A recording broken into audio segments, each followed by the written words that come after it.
Hello students, আমরা ফিরে এসেছি আবার একটা হিস্ট্রি ক্লাসে। সামনে তোমাদের পিএসসি ক্লার্কশিপ পরীক্ষা, মেনলি সেই ক্লাসকে সামনে রেখে আজকে আমরা এনেছি আরও কিছু প্রশ্ন। আমরা একটা একটা করে প্রশ্নে যাব, ডিসকাস করব অন্য দিনের মতো। আমরা চলি আমাদের ফার্স্ট কোয়েশ্চেন, যেটা who was the first Muslim conqueror of Bihar? বিহারে প্রথম কোন মুসলিম কনকারার আক্রমণ করেছিলেন? কোন মুসলিম ইনভেডার বিহার আক্রমণ করেছিলেন প্রথম? শুধু বিহার বললে হবে না, বাংলা এবং বিহার দুটোই আক্রমণ করেছিলেন। এদের মধ্যে কে? খুব পরিচিত প্রশ্ন আমাদের কাছে, অনেকবার ডাব্লিউবিসিএসে, অনেকবার পিএসসির বিভিন্ন পরীক্ষায় এই কোয়েশ্চেনটা দিয়েছে। আমরা দেখে নিই একবার অপশানগুলো। মালিক ইব্রাহিম, ইলতুৎমিশ, বখতিয়ার খিলজি, আলী মর্দান খিলজি। এদের মধ্যে কে বাংলা এবং বিহার আক্রমণ করেছিলেন? আমরা জানি লক্ষণ সেনের রাজত্বকালে বখতিয়ার খিলজি বাংলা আক্রমণ করেছিলেন। সালটা ছিল 1201 থেকে 1202, এবং যে আক্রমণের ইতিহাস আমরা জানতে পারি বিখ্যাত একটা বই তবকাত-ই নাসিরি, মিনহাজুস সিরাজের লেখা বিখ্যাত বই তবকাত-ই নাসিরি থেকে আমরা এই আক্রমণের ইতিহাস জানতে পারি। বহুবার এই কোয়েশ্চেনটা এসছে, বখতিয়ার খিলজি। তো সেই বখতিয়ার খিলজি প্রথম বাংলা বিহার আক্রমণ করলেন, নালন্দা বিশ্ববিদ্যালয় ধ্বংস করলেন। এই ইনফরমেশনগুলো আমরা জানি, আমরা পড়েছি। তাহলে এখানে আমরা উত্তর করব সি অপশান, বখতিয়ার খিলজি। একবার পিএসসি একটা কোয়েশ্চেন এসেছিলো, ডাব্লিউবিসিএস এসেছিলো কোয়েশ্চেনটা, ক্লার্কশিপেও দিতে পারে কোয়েশ্চেনটা। সেটা হচ্ছে হু ওয়াজ বখতিয়ার খিলজি? এই বখতিয়ার খিলজি কে? এই বখতিয়ার খিলজি হচ্ছেন, তোমরা জানো যে মোহাম্মদ ঘুরির যে স্লেভ জেনারেল যারা ছিল, অর্থাৎ দাস এবং একদিকে সেনাপতি, সেই স্লেভ জেনারেলদের মধ্যে একজন অন্যতম ছিলেন এই বখতিয়ার খিলজি, যিনি বাংলা এবং বিহার আক্রমণ করেছিলেন। আর একটা প্রশ্ন এখান থেকে দেয় যে who was the first Turkish invader in Bengal? বাংলায় প্রথম তুর্কি আক্রমণকারী কে? তো সেখানে উত্তর আমরা করব বখতিয়ার খিলজি, কারণ বখতিয়ার খিলজি এসেছিলেন ফ্রম টার্কি, তুর্কি ছিলেন তিনি। তাহলে বাংলায় প্রথম তুর্কি আক্রমণ কে করেছিল? সেখানেও উত্তর আমরা করব অবশ্যই বখতিয়ার খিলজি। বাংলা এবং বিহার আক্রমণ করলেন 1201 থেকে 1202। বাংলার মসনাদে তখন রয়েছেন লক্ষণ সেন। তোমরা জানো সেন বংশের মোটামুটি last recognised ruler of Sen dynasty Lakshman Sen, এবং লক্ষণ সেন এই আক্রমণের চাপে পড়ে তিনি সোনারগাঁওতে পালিয়ে গেছিলেন বলে একটা গল্প আমরা শুনতে পারি। তবকাত-ই নাসিরি থেকে আমরা জানতে পারি এই আক্রমণ ডিটেল অ্যাকাউন্ট বা ডিটেল ইতিহাস। আমরা নেক্সট প্রশ্নে আসবো, question number 2। Which dynasty had the best cavalry in India according to the Arabian traveler Suleiman? বলছে যে আরবিয়ান ট্রাভেলার সুলেমান নিচের এই কোন ডাইনেস্টির ক্যাভেলরির বাংলা হচ্ছে অশ্বারোহী? বলছে আরেবিয়ান ট্রাভেলার সুলেমান এই চারটে ডাইনেস্টির মধ্যে কোন ডাইনেস্টির অশ্বারোহীকে বলেছেন ইন্ডিয়া নাম্বার 1, ভারতের 1 নম্বর অশ্বারোহী বাহিনী? এই চারটে ডাইনেস্টির মধ্যে কারা পসেস করেছিল? কাদের ছিল? পালদের, প্রতিহারদের, রাষ্ট্রকূটদের এবং সেনদের। এখানে একটা কথা জেনে রাখতে হবে, আমি আগে একটু বলে দিই সুলেমান সম্পর্কে। কে এই সুলেমান? সুলেমান হচ্ছেন অ্যাকচুয়ালি আরবিয়ান ট্রাভেলার ঠিকই, but actually he was born in Siraf. Siraf বলে একটা জায়গা, যেটা এখন ইরানের আন্ডারে পড়ে, SIRAF।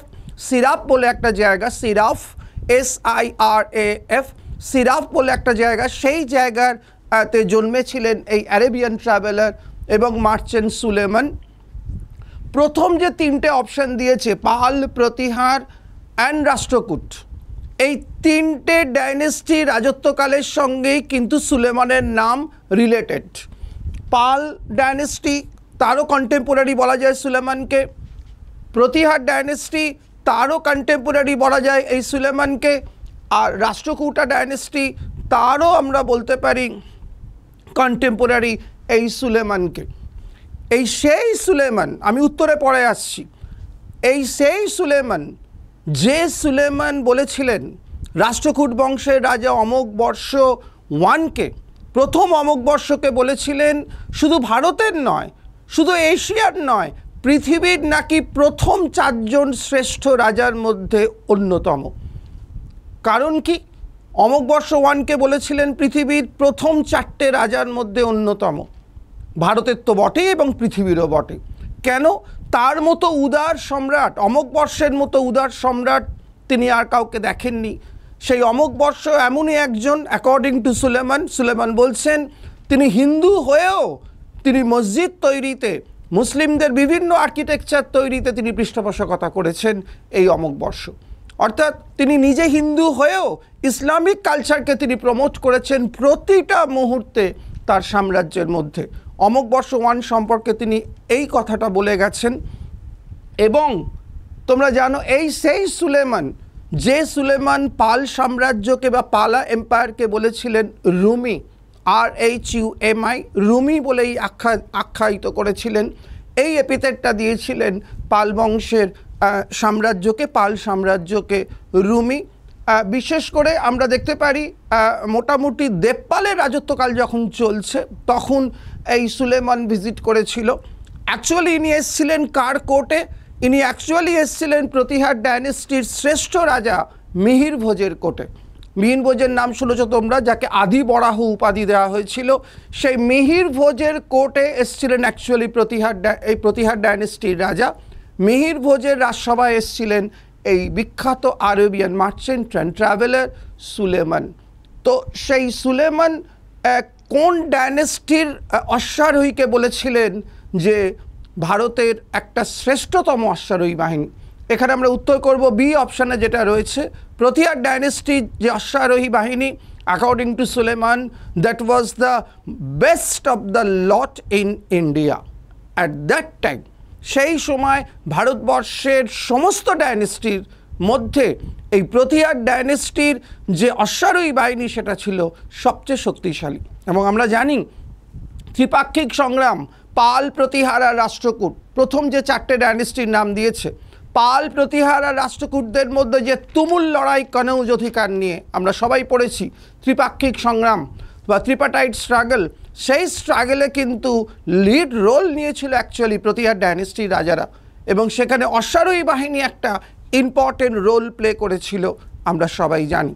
তাহলে আমরা কোয়েশ্চেন নাম্বার 2 এর অ্যান্সার করবো অবভিয়াসলি প্রতিহার ডায়নেস্টি। এই বংশের যে অশ্বারোহী বাহিনী তাকেই তিনি বলেছেন সবচেয়ে শক্তিশালী অশ্বারোহী বাহিনী ভারতের ইতিহাসে। আমরা নেক্সট কোয়েশ্চেনে আসবো, কোয়েশ্চেন নাম্বার 3-তে। The concept of eightfold path forms the theme of, বলছে যে eightfold path বা অষ্টাঙ্গিক মার্গ। গৌতম বুদ্ধ বলছেন যে মানুষকে যদি মুক্তি পেতে হয়, নির্বাণ লাভ করতে হয়, তাহলে 8টা পথ অনুসরণ করতে হবে। যে 8টা পথকে তিনি বলছেন অষ্টাঙ্গিক মার্গ। কোয়েশ্চেনটা বলছে এই অষ্টাঙ্গিক মার্গের যে কনসেপ্ট, যে ধারণাটা, এইটা কার সঙ্গে রিলেটেড? দিব্যংশ, দিব্যাদান, মহাপরিনির্বাণ, ধর্মচক্র প্রবর্তন সূত্র। এখানে আমরা দেখতে পাচ্ছি দিব্যংশ একটা বইয়ের নাম, দিব্যদান এটাও একটা বইয়ের নাম, মহাপরিনির্বাণ এটা কোনো বই নয়, এটা একটা টার্ম বুদ্ধিজমে আমরা জানি। গৌতম বুদ্ধের মৃত্যুকে বলা হয় মহাপরিনির্বাণ। আর লাস্ট যেটা দিচ্ছে ধর্মচক্র প্রবর্তনা সূত্র, এটাও একটা বই। এর মধ্যে কোনটার সঙ্গে আমরা রিলেট করতে পারি এইটফোল্ড পাথ? বৌদ্ধ ধর্ম দাঁড়িয়ে আছে যে 8টা পিলারের ওপর। গৌতম বুদ্ধ বলছেন যে 8টা পথ অবলম্বন করে মানুষ মুক্তির পথে যেতে পারে, মানুষ নির্বাণ লাভ করতে পারে, মানুষ স্যালভেশন অ্যাটেন্ড করতে পারে। তো এখানে আমরা উত্তর কোনটা করব? এখানে আমরা উত্তর করব আমাদের লাস্ট অপশানটা, ধর্মচক্র প্রবর্তনা সূত্র। এইখানেই রয়েছে মেনলি, এইটার সঙ্গেই এই থিমটা রিলেটেড বা কনসেপ্টটা রিলেটেড, ধর্মচক্র প্রবর্তনা সূত্র। কি আছে এই ধর্মচক্র প্রবর্তনা সূত্রে? ধর্মচক্র প্রবর্তন সূত্র, ধর্মচক্রটা কি? ধর্মচক্র প্রবর্তন হচ্ছে গৌতম বুদ্ধ সারনাথে যে তার 5 জন শিষ্যকে ধর্মপ্রচার করেছিলেন প্রথম, যেটাকে আমরা ধর্মচক্র প্রবর্তন বলি। এবং ধর্ম প্রচারের যে প্রতীক সেটাকে আমরা ধর্মচক্র বলি, ইংরেজিতে যেটাকে বলা হয় হুইল অফ ল। সেই বইতে রয়েছে কি না, গৌতম বুদ্ধের এই বাণীগুলো, প্রথম যে বাণী তিনি প্রচার করছেন সেগুলো নিয়েই আলোচনা করা হয়েছে এখানে। স্বাভাবিকভাবেই তোমরা বুঝতে পারছো যে গৌতম বুদ্ধ মুক্তির জন্য যে পথগুলো নির্দেশ করেছিলেন সেগুলো রয়েছে এই ধর্মচক্র প্রবর্তনে। কারণ ধর্মচক্র প্রবর্তন এই বইটার মূল থিমটাই হলো গৌতম বুদ্ধের বাণীগুলো। গৌতম বুদ্ধ যেগুলো দিয়েছিলেন তার 5 জন শিষ্যকে, তার মধ্যে 8-fold পাথের কথা অবশ্যই ছিল, যেখানে তিনি নির্দেশ দিচ্ছেন এই 8টা পথ অবলম্বন করলেই মানুষ মুক্তি পেতে পারে। সেই জন্য আমরা এখানে উত্তর করব লাস্ট অপশানটা, ধর্মচক্র প্রবর্তনা সূত্র, যে সূত্রটা বা যে লিটারেচারটা related with the first sermon of Gautam Buddha. Gautam বুদ্ধের যে প্রথম বাণী 5 জন শিষ্যকে দিলেন তার কথাই উল্লিখিত হয়েছে এই ধর্মচক্র প্রবর্তন সূত্রে। তাহলে এখানে আমরা অ্যান্সার করব কোয়েশ্চেন নাম্বার 3D অপশানটা। নেক্সট পয়েন্টে আমরা আসবো, যেটায় Chandragupta's palace situated at Pataliputra is mainly made up of. চন্দ্রগুপ্তের একটা বিশাল প্রাসাদ পাওয়া গেছে, জায়গাটার নাম অ্যাকচুয়ালি কুমড়াহার, পাটলিপুত্রের কাছে জায়গা, স্পেসিফিক্যালি যেখান থেকে আর্কিওলজিক্যাল সার্ভে অফ ইন্ডিয়া যেখান থেকে এটাকে আবিষ্কার করেছে এই ভেঙে যাওয়া একটা প্রাসাদ, সেটা জায়গাটার নাম actually Kumrahar, KUMRAHAR, Kumrahar, very close to Pataliputra, পাটলিপুত্রের খুব কাছে একটা জায়গা। যে বিখ্যাত প্রাসাদটা পাওয়া গেছে, প্রাসাদের ধ্বংসস্তূপ পাওয়া গেছে, সেই ধ্বংসস্তূপ, সেই প্রাসাদটা কি দিয়ে তৈরি ছিল? Stone, clays, bricks and woods. এই কোশ্চেনটা আমরা আগেও আলোচনা করেছি। তোমরা জানো যে মৌর্য আর্কিটেকচারে মেনলি উডের ওপর বেশি গুরুত্ব দেওয়া হয়েছিল, কাঠের ওপর গুরুত্ব বেশি দেওয়া হয়েছিল। স্পেসিফিক্যালি এই প্রাসাদ নির্মাণে আমরা দেখেছি কাঠের প্রয়োগ, অর্থাৎ এইটা তৈরি ছিল কাঠ দিয়ে। It was a wooden palace rested on 70 pillar. 70টা পিলারের ওপর তৈরি হয়েছিল এই প্যালেস, যেটা টোটালি তৈরি হয়েছিল কাঠ দিয়ে বা উডেন। ওকে, তাহলে আমরা উত্তর করব লাস্ট অপশানটা, উডস। আমি আগেও বলেছি শুধু উড নয়, মৌর্যদের সময় অবভিয়াসলি স্টোনও ইউজ হয়েছিল। অশোকের যে বিভিন্ন পিলারগুলো সেগুলো স্টোন ইউজ হয়েছে। তারপরে সাঁচি স্তূপা, সেখানেও স্টোন ইউজ হয়েছে। তার মানে স্টোন এবং ব্রিক্স দুটোই ইউজ হয়েছে মৌর্য আর্কিটেকচারে। আর ব্রিক্সটা ইউজ হলো প্রথম কোথায়, কোন টেম্পল আর্কিটেকচারে প্রথম ব্রিক্স ইউজ হলো? কারা প্রথম টেম্পল আর্কিটেকচারে ব্রিক্স ইউজ করলেন? সেটা হচ্ছে গুপ্ত বংশের রাজারা, যার জলজান্ত উদাহরণ হলো 10 অবতারের মন্দির, দেওগড়ের 10 অবতারের মন্দির। It is a completely brick temple, পুরো ইটের ব্যবহার আমরা দেখলাম 10 অবতার মন্দিরে। অর্থাৎ গুপ্তরা প্রথম তাদের আর্কিটেকচারে ব্রিক্স ইউজ করলেন, ইট ইউজ করলেন ফর দ্য ফার্স্ট টাইম। তাহলে কোয়েশ্চেন নাম্বার 4 এর উত্তর হবে ডি অপশন, বা উডস বা কাঠ দিয়ে তৈরি ছিল এই প্যালেস। জায়গাটার নাম খেয়াল রেখো, কুমড়াহার, পাটলিপুত্রের কাছে একটা জায়গা কুমড়াহার। আর্কিওলজিক্যাল সার্ভে অফ ইন্ডিয়া এটা আবিষ্কার করেছিল এই উডেন প্যালেসটা। আমরা নেক্সট কোয়েশ্চেনে আসবো, question number 5। Who among the following rulers is stated as protector of the বর্ণ সিস্টেম? আমরা বর্ণ সিস্টেমের কথা পেয়েছিলাম ঋগ্বেদের 10ম মণ্ডলে, পুরুষ সূক্তে 4টে বর্ণ, 4টে কাস্ট সিস্টেমের কথা আমরা পেয়েছিলাম, পড়েছিলে তোমরা নিশ্চয়ই। পুরুষ সূক্ত বা 10ম মণ্ডলে বর্ণ সিস্টেম। প্রাচীন ভারতের ইতিহাসে ধর্মীয় জীবনের একটা অন্যতম বৈশিষ্ট্য ছিল এই বর্ণ সিস্টেম। এই বর্ণ সিস্টেমের প্রোটেক্টর 4 জন রাজার নাম দিয়েছে। কাকে বলা যেতে পারে? পুষ্যমিত্র শুঙ্গ, খারভেলা, গৌতমীপুত্র সাতকর্ণী, বাসুদেবা। এখানে একটা কথা তোমাদের বলে দিই, যে 4টে নাম দিয়েছে, প্রথম কথা পুষ্যমিত্র শুঙ্গ। আর বর্ণ সিস্টেম ব্যাপারটাই হচ্ছে ব্রাহ্মণিক্যাল রিলিজিয়ানের সঙ্গে রিলেটেড। অবভিয়াসলি এটা আমরা বৈদিক ব্রাহ্মণিক্যাল রিলিজিয়ানে পাচ্ছি, এটা একেবারেই ব্রাহ্মণিক্যাল রিলিজিয়ানের সঙ্গে রিলেটেড বর্ণ সিস্টেমের ব্যাপারটা। তাহলে আমাদের দেখতে হবে এর মধ্যে কে কে ব্রাহ্মণ্য ধর্মকে প্যাট্রোনাইজ করেছিল, সেটা আমরা দেখে নিই। পুষ্যমিত্র শুঙ্গ, হি ওয়াজ এ অর্থোডক্স ব্রাহ্মণ। তোমরা জানো বৃহদ্রথকে হত্যা করেছিল, বৃহদ্রথের ব্রাহ্মণ সেনাপতি ছিলেন তিনি পুষ্যমিত্র শুঙ্গ। খারভেলাকে আমরা আউট করে দিতে পারি এখান থেকে, তার কারণ খারভেলের ধর্ম ছিল জৈনিজম আমরা জানি। গৌতমীপুত্র সাতকর্ণী, তোমরা জানো সাতবাহন বংশের রাজারাও ব্রাহ্মণ্য ধর্মকে পৃষ্ঠপোষকতা করেছিলেন, ব্রাহ্মণিক্যাল রিলিজিয়ানকে পৃষ্ঠপোষকতা করেছিলেন। আর বাসুদেবা কান্ন এওকেও আমরা বলতে পারি বাসুদেব নামে আমি দুজন রাজার নাম আমরা পাই, একটা বাসুদেবা টু কুষাণ বংশের রাজা, আর বাসুদেব কান্ন আমরা পাই কান্ন ডায়নেস্টির রাজা। সুতরাং বাসুদেব কান্ন একেও আমরা বলতে পারি। বাসুদেব টু যে ছিলেন তিনি অবভিয়াসলি বুদ্ধিজমকে প্রমোট করেছিলেন, আর বাসুদেব কান্ন যিনি ছিলেন তিনি ব্রাহ্মণিক্যাল রিলিজিয়ানকে প্রমোট করেছিলেন। কিন্তু এখানে আমরা উত্তর করব কাকে? প্রোটেক্টর অফ দ্য বর্ণ সিস্টেম, যিনি বর্ণ সিস্টেমটাকে প্রোটেক্ট করার চেষ্টা করেছিলেন, রক্ষা করার চেষ্টা করেছিলেন, তিনি হলেন এই গৌতমীপুত্র সাতকর্ণী, সাতবাহন বংশের শ্রেষ্ঠ রাজা। শকদের হারিয়েছিলেন, যবনদের হারিয়েছিলেন, পহলবদের হারিয়েছিলেন। শক, যবন, পহলব, নিষুদন, যার সেই বিখ্যাত টাইটেল, এটা তোমরা জানো।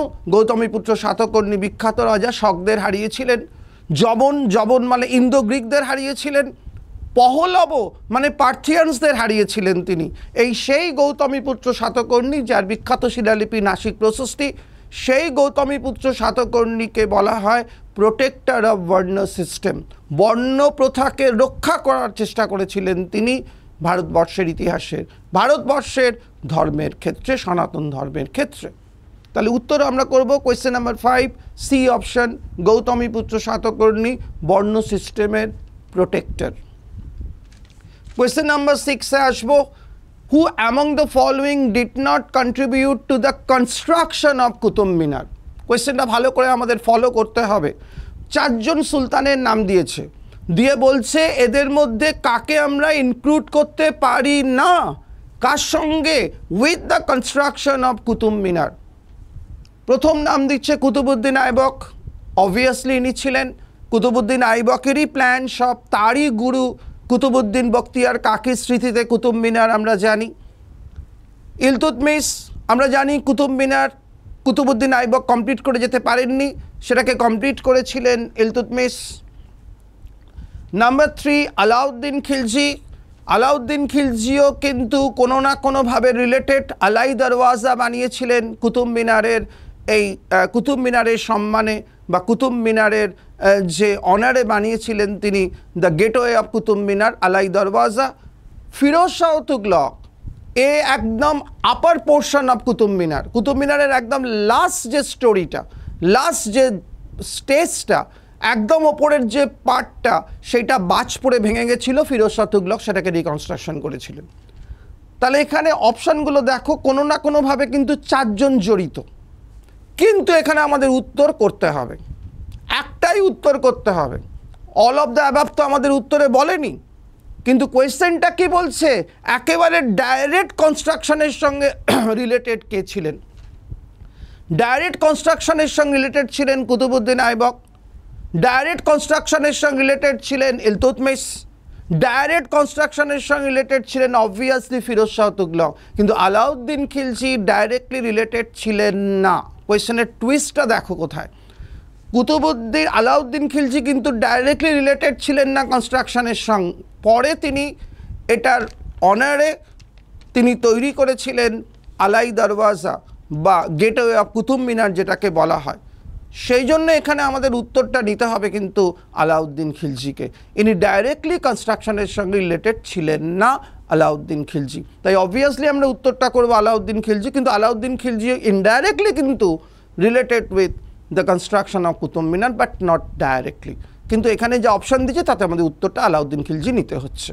ওকে, আমরা কোয়েশ্চেন নাম্বার 7-এ আসবো। Who among the following saint inspired Harihara Bukka? Vijayanagar কিংডমের ফাউন্ডার 1336 সালে হরিহর এবং বুক্কা যখন বিজয়নগর কিংডম তৈরি করছেন, তাদের সেই এফর্টকে কারা সাপোর্ট করেছিলেন বা কারা ইন্সপায়ার করেছিলেন? কে বা কাদের ইন্সপিরেশনে হরিহর আর বুক্কা, সাঙ্গামের ছেলে, এই বিজয়নগর কিংডমটা তৈরি করলেন সাউথ ইন্ডিয়া বা ডেকানে বা কর্ণাটকে? 4টে নাম দিয়েছে এখানে, 3টে নাম, saint Vidyaranya, saint Sayana, saint Ramananda, both A and B. বলছে যে বিজয়নগর কিংডমের ফাউন্ডেশনে একটা রিলিজিয়াস ফোর্স কাজ করেছিল। এই কিংডমের ফাউন্ডেশনটা রিয়েলি একটা পলিটিক্যাল ফেনোমেনন, একটা রাজনৈতিক ঘটনা। একটা সাম্রাজ্য যখন তৈরি হচ্ছে সেটা নো ডাউট একটা রাজনৈতিক ব্যাপার, পলিটিক্যাল ফেনোমেনন, একটা পলিটিক্যাল একটা ইভেন্ট। কিন্তু সেই পলিটিক্যাল ইভেন্টটাকে পুশ করলো একটা রিলিজিয়াস ফোর্স। সেই রিলিজিয়াস ফোর্সটা কারা তৈরি করেছিল, কারা এই ইন্সপিরেশনটা দিয়েছিল, সেটাই আমাদের খুঁজে বার করতে হবে চারটে অপশানের মধ্যে। এখানে আমরা অপশান উত্তর করব বোথ এ অ্যান্ড বি। তোমরা জানো সবাই সেন্ট বিদ্যারণ্য, সেই বিদ্যারণ্য যিনি ছিলেন সিঙ্গেরি মঠ। শঙ্করাচার্য যে চারটে মঠ তৈরি করেছিলেন ভারতবর্ষের চারটে প্রান্তে, তার মধ্যে একটা অন্যতম মঠ ছিল সিঙ্গেরি মঠ। সেই সিঙ্গেরি মঠের জগৎগুরু ছিলেন বিদ্যারণ্য, এবং এই বিদ্যারণ্য ছিলেন কে না হরিহর এবং বুক্কার রিলিজিয়াস টিচার। তিনি ছিলেন একজন সিঙ্গেরি মঠের জগৎগুরু বিদ্যারণ্য। আর সায়নাচার্য, এও ছিলেন একজন বিখ্যাত ভক্তি সেন্ট সায়নাচার্য। ইনি ছিলেন সায়নাচার্য। এই দুজনের অনুপ্রেরণায় এই দুজনের অনুপ্রেরণাতে হরিহর আর বুক্কা তৈরি করলেন এই ঐতিহাসিক সাম্রাজ্য, against the backdrop of A Muslim rule in India. তোমরা জানো 1336 যখন বিজয়নগর কিংডম তৈরি হচ্ছে, তখন কিন্তু সারা ভারতবর্ষে ছড়ি ঘোরাচ্ছে দিল্লির সুলতানরা। মানে সারা ভারতবর্ষে তখন একটা মুসলিম রুল চলছে। ব্যাপারটা দেখো কি চ্যালেঞ্জিং ব্যাপার। সেই জায়গায় দাঁড়িয়ে হরিহর এবং বুক্কা সায়নাচার্য এবং বিদ্যারণ্যের অনুপ্রেরণায় একটা কমপ্লিট একটা হিন্দু কিংডম প্রতিষ্ঠা করলেন কর্ণাটকে বা দাক্ষিণাত্যে। এটা একটা বিশাল ঐতিহাসিক ঘটনা, একটা পলিটিক্যাল ফেনোমেনন কিভাবে পুশড হলো বাই এ রিলিজিয়াস ফোর্স, সেটাই আমরা এখানে দেখলাম এই সাম্রাজ্যের প্রতিষ্ঠার ক্ষেত্রে এই বিদ্যারণ্য এবং সায়নাচার্য। এবং আমরা জানি বিজয়নগর কিংডমের বিজয়নগর নামটা কিন্তু পরে এসছে। বিজয়নগরের ফর্মার নাম ছিল বিদ্যানগর।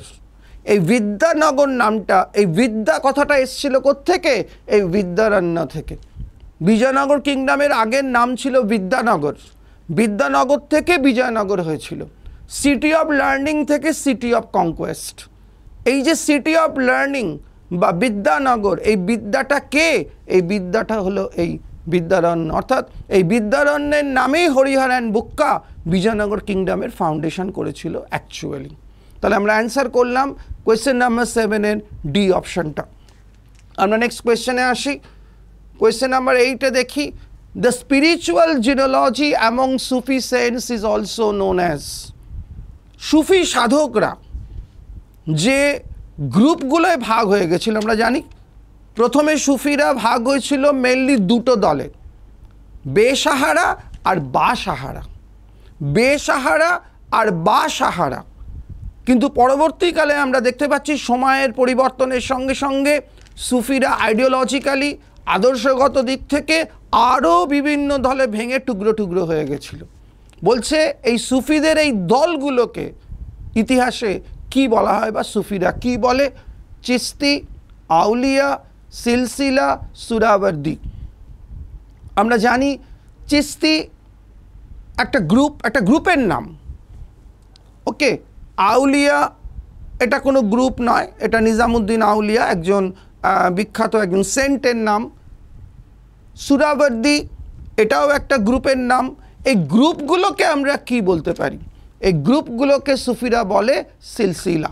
সি অপশানটা রাইট হবে। এই গ্রুপগুলো আবুল ফজলের লেখা থেকে জানা যাচ্ছে সুফিরা 14টা দলে বা 14টা সিলসিলায় ভাগ হয়ে গেছিল। তার মধ্যে সবচেয়ে ইম্পর্টেন্ট সিলসিলা ছিল ইন্ডিয়ার মাটিতে, সেটা হলো চিস্তি সিলসিলা, যে সিলসিলায় বিলং করতো এই নিজামুদ্দিন আউলিয়া। এই যে আউলিয়া নামটা দিয়েছে নিজামুদ্দিন আউলিয়া। শেখ নাসিরুদ্দিন, যেখান থেকে অনেকবার প্রশ্ন এসছে পিএসসিতে যে চিরাগি দিল্লি কাকে বলে, লাইট অফ দিল্লি কাকে বলা হয়, সেই শেখ নাসিরুদ্দিন। কে এই শেখ নাসিরুদ্দিন? এই শেখ নাসিরুদ্দিন হচ্ছেন এই চিস্তি সিলসিলার একজন বিখ্যাত সেন্ট, মঈনুদ্দিন চিশতি ফাউন্ডেশন করেছিলেন আজমিরে, আজমির শরীফ, এই চিশতি সিলসিলা। তাহলে এখানে আমরা উত্তর করব সিলসিলা। সিলসিলা তাহলে কি? সুফিদের যে গ্রুপগুলো, সম্প্রদায়গুলো, এগুলোকে সুফিরা বলে সিলসিলা। 14টা সিলসিলা ছিল মোট। কার লেখা থেকে জানতে পাচ্ছি? আবুল ফজলের লেখা থেকে। কোয়েশ্চেন নাম্বার 9-এ আসবো। Which of the following territories was outside the boundaries of the Mughal Empire during the reign of Akbar? এটা পিএসসি মিসলেনিয়াসে এসেছিল এই কোয়েশ্চেনটা একবার, বুঝলে? মিসলেনিয়াসে এসেছিল যে 4টে জায়গার মধ্যে কোনটা আকবরের রাজ্য সীমানার বাইরে, আকবরের সাম্রাজ্যের বাইরে ছিল। আকবর যে বিশাল সাম্রাজ্য বানিয়েছিল সেই সাম্রাজ্যের বাইরে ছিল। আমরা দেখে নিই 4টে জায়গার নাম দিচ্ছে: খানদেশ, কাবুল, বিজাপুর, কাশ্মীর। আমরা জানি খানদেশে আকবরের শেষ অভিযান ছিল আশিরগড় ফোর্ট 1601-এ, এবং দ্যাট ওয়াজ দ্য লাস্ট, আমরা বলতে পারি, এক্সপিডিশন। পরীক্ষায় প্রশ্ন দেয়, আকবরের শেষ সামরিক অভিযান ছিল 1601-এ আশিরগড় ফোর্ট, সেই খানদেশ। মিরন বাহাদুরকে তিনি পরাজিত করেছিলেন। খানদেশের সুলতান ছিলেন মিরন বাহাদুর। 1601-এ তিনি এই ঘটনাটা ঘটেছিল। তার মানে খানদেশ আকবরের সীমানার মধ্যেই ছিল। কাবুল, আফগানিস্তান, আকবর জয় করেছিলেন কাবুল, আফগানিস্তানের একটা বিস্তীর্ণ অঞ্চল, এবং মুঘল সাম্রাজ্য এই আফগানিস্তান পর্যন্ত বিস্তৃত হয়েছিল। তিনি হারিয়েছিলেন কাবুলের সুলতান মির্জা হাকিমকে। মির্জা হাকিম, কাবুলের সুলতান ছিলেন মির্জা হাকিম, তাকে তিনি হারিয়েছিলেন। আর অবভিয়াসলি কাশ্মীর তার আকবরের রাজত্বের মধ্যে ছিল। আমরা জানি কাশ্মীরের যে ইতিহাস, কাশ্মীরের ইতিহাস থেকে আমরা জানতে পারি যে ইউসুফ শাহ বলে একজন কাশ্মীরের সুলতান, তাকে হারিয়েছিলেন এই আকবর। ইউসুফ শাহ কাশ্মীরের সুলতান। তার মানে অবভিয়াসলি পাপড়ে রইল একটাই বিজাপুর। সেই বিজাপুর আকবরের রাজ্য সীমানার বাইরে ছিল। এই বিজাপুরকে নিয়েই কিন্তু ঘটেছিল সেই সাংঘাতিক কাণ্ড, একটা বিজাপুর আর একটা গোলকুন্ডা। বিজাপুর একটা চ্যালেঞ্জ হয়ে উঠেছিল মুঘল সম্রাটদের কাছে, যে বিজাপুর যদি দখল করা না যায় তাহলে কিন্তু দাক্ষিণাত্যে মারাঠাদের উত্থানকে আটকানো যাবে না। যত দিন গেছে বিজাপুর দখলের জন্য মরিয়া হয়ে উঠেছে মুঘল সম্রাটরা। এবং তোমরা জানো শাহজাহানের সময় থেকে এই চেষ্টা শুরু হয়েছে, এবং ঔরঙ্গজেবের সময় গিয়ে আমরা দেখেছি এটা চূড়ান্ত পর্যায়ে পৌঁছেছে বিজাপুর আর গোলকুন্ডা। এবং আকবরের যে ঔরঙ্গজেবের যে ডেকান পলিসি, সেই ডেকান পলিসিটা ডেভেলপ করেছিল দুটো জায়গাকে নিয়ে, একটা বিজাপুর এবং গোলকুন্ডা। এই দুটো জায়গায় যারা শাসন করতেন তারা শুধু রাজনৈতিকভাবে নয়, ধর্মের দিক থেকেও তারা মুঘলদের বিরোধী ছিলেন। এবং ঔরঙ্গজেবের বিজাপুর গোলকুন্ডা আক্রমণের পেছনে রাজনৈতিক উদ্দেশ্য যেমন ছিল, তেমনি আবার ধর্মীয় উদ্দেশ্যও ছিল। কি ধর্মীয় উদ্দেশ্য ছিল? বিজাপুর এবং গোলকুন্ডাকে ডমিনেট করতো কারা না? শিয়া মুসলিমরা, শিয়া গ্রুপটা, মুসলিমদের শিয়া সুন্নি শিয়া গ্রুপটা। এই শিয়া গ্রুপটাকে দমন করার জন্য কিন্তু বিজাপুর আক্রমণের একটা পরিকল্পনা নিয়েছিল ঔরঙ্গজেব। এবং শেষ অবধি তোমরা জানো যে বিজাপুর গোলকুন্ডা দখল করতে গিয়ে ঔরঙ্গজেবের কী কাণ্ড হয়েছিল। শুধু নিজে নয়, পুরো সাম্রাজ্যটাই ডুবে গেছিল ঔরঙ্গজেবের রাজত্বকালে, এবং যেটাকে ভিনসেন্ট স্মিথ বলেছেন ডেকান আলসার বা দাক্ষিণাত্য ক্ষত, তোমরা সবাই পড়েছ। সুতরাং আমরা এখানে উত্তর করব সি অপশানটা, বিজাপুর আকবরের রাজ্য সীমানার বাইরে ছিল, বাকি তিনটেই তার রাজ্য সীমানার মধ্যে ছিল, আমি বললাম। আমরা লাস্ট কোয়েশ্চেনে যাব আজকে। A Dutch traveler who has given a very valuable account of the reign of Jahangir. জাহাঙ্গীরের রাজত্বকালের একটা খুব গুরুত্বপূর্ণ বর্ণনা দিয়ে গেছেন। এদের মধ্যে কোন Dutch traveller? Francisco Pelsaert, William Hawkins, Niccolo Manucci, Peter Mundy. এর মধ্যে আমরা জানি উইলিয়াম হকিন্স জাহাঙ্গীরের সময়তে এসেছিলেন। নিকোলো মানুচি শাহজাহান এবং ঔরঙ্গজেব দুজনের রাজত্বকালেই এসেছিলেন। পিটার মান্ডি, এটা মান্ডি হবে, MUNDI অ্যাকচুয়ালি। পিটার মান্ডি ইনিও এসেছিলেন শাহজাহানের রাজত্বকালে।